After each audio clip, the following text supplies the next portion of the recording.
విభీషణుడు జన్మతహానే రాక్షసుడు.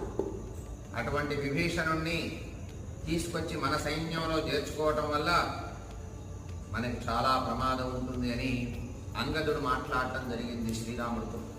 శ్రీరాముడు హనుమంతుడితో అలాగే వానర సైన్యం అందరితో కూడా ఫలానా రాక్షసుడు, రావణుడు తమ్ముడైనటువంటి విభీషణుడు రాక్షసుడు వచ్చి మనలో చేరతానంటున్నాడు, మరి మీరేం సలహా చెప్తారు అని రాముడు వానరుల్లో ఒక సలహా అడిగినప్పుడు ముందుగా అంగదుడు మాట్లాడుతున్నాడు.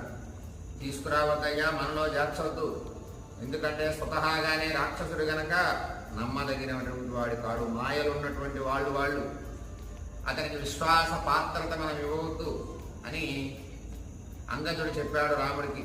ఛాదయత్వా ఆత్మభావం హి చరంతి శతబుద్ధయః ప్రహరంతి చ రంధ్రేషు